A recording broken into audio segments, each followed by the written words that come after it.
Say he got the name Sid Vicious after he chain-whipped a journalist while performing in a London club. But the leader of the now disbanded group says he thought up Sid Vicious' name because Ritchie was anything but vicious. After cutting short an American tour last January, the group fell apart. Last October, Vicious, a heroin addict, was arrested and accused of fatally stabbing his girlfriend in the stomach. Friends speculated at the time it was part of a botched double suicide. Vicious' nude body was found today by his mother and a girlfriend in a Greenwich Village apartment 1 day after he was released from jail. He died of what's described as an accidental type drug overdose. At the height of his brief career, he was one of the kings of punk. In America, punk rock died sometime before him. Sid Vicious was 21. Steve Young, CBS News, New York. Friend was dead. The victim, Nancy Spungen of Philadelphia, was found in the singer's suite at the Chelsea Hotel. He's been charged with second-degree murders. Was the progenitor of punk. He and the Sex Pistols made international headlines for their antisocial antics that often triggered violence in the audience. They beat each other, they vomited on stage. And because of their criminal records offstage, Vicious once knocked a British Bobbie's teeth out. The U.S. State Department for a while refused to give them visas for their American tour. It relented, and the tour lasted 6 months. The night the group split up, Vicious was pulled off a plane at Kennedy Airport, the victim of a drug overdose. Since then, he's lived at the Chelsea Hotel, performing infrequently. Yesterday, police found him there in room 100, and on the bathroom floor, they found the 20-year-old American girl he'd lived with for 2 years. Sid Vicious reportedly admitted he'd stabbed Nancy Laura Spungen to death, and no one who knew him could believe it. But he really loved this person. I mean, you know, he'd been quoted in papers all around the world as stating it. He felt that Nancy was the woman of the world. He felt that women should be like Nancy, and he loved her more than he loved his music. Sid Vicious, whose real name is John Simon Ritchie, was arraigned today on charges of murder. He said he felt sick. His manager was told bailing him out pending trial would be extremely difficult. He's an alien, he's not employed, and he's given to violent outbursts of temper. But his manager said, and I quote, "Underneath that tough exterior, there was a real nice guy." Mary Alice Williams, News Center 4.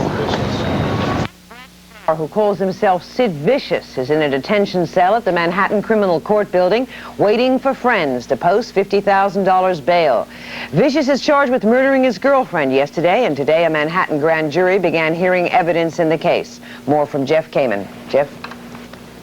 Detectives say the 21-year-old bass guitarist seemed to have been under the influence of drugs when police arrived on the murder scene. On his way to court today and in the courtroom itself, he was subdued as compared to last night, when he cursed and spat and kicked at photographers. When the $50,000 bail was set by a Manhattan criminal court judge, the prosecutor objected strongly, saying no amount of money can assure his attendance in court. Sid Vicious and the woman police say he's confessed to killing both have a history of violence, according to music industry sources. The murder victim was remembered today as having recently told Vicious to slam against a rock club wall a woman who she didn't like, and then he did it. Vicious, who allegedly plunged his hunting knife into his lover's stomach in room 100 of the Chelsea Hotel where they lived together for the last month of their 2-year relationship, was seen throwing tables at a woman in a Manhattan club recently. Vicious is reputed to have beaten a record company executive and kicked the woman who taunted him while he was on stage. Outside the hotel today, 2 punk rock fans showed up, saying they are in mourning, but not for the 20-year-old girl Vicious allegedly killed. I'm in mourning for Sid today. Really? Really. I really feel sorry for him more than for the girl. Explain that, will you? Because, see, I think that he was such a product of his image, you know, and I think that probably he was, you know, like it was part of his image, and he got so involved in his image that he just would beat on her, maybe, and he got carried away. But I really don't think he could stab her. Why? Because he was so weak, his little hands could hardly hold the microphone. It's true, it really is. If you ever saw him, you'd know his hands just dangled weakly. Yeah, but he wasn't too weak to spit at his fans or to stab himself with pins? But he can spit. Why did you like him and his music? What was there that you admired if he was so weak? I like weak men. This young man is lead guitarist of a New York punk rock group called The Rippers. Their act includes ripping off their shirts on stage, and the lead singer actually cuts himself with a scalpel as part of the routine.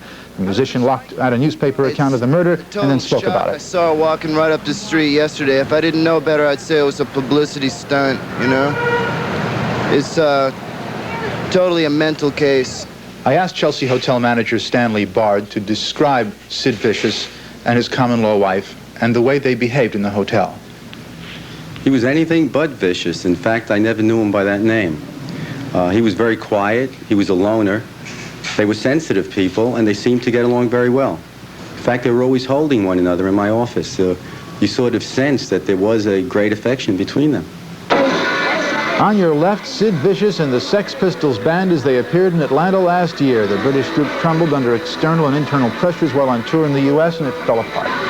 Sid Vicious, we're told, was depressed because of that and is thought to have increased his use of drugs. Now his girlfriend is dead and Vicious is the accused killer. Punk rock fans and musicians assured me today that the violence of their acts is pure showbiz and showbiz only. As for the landmark Chelsea Hotel where the murder took place, it is more used to names like Dylan Thomas and Bob Dylan than that of Sid Vicious, and its manager hopes the whole ugly story will soon blow away. Steve?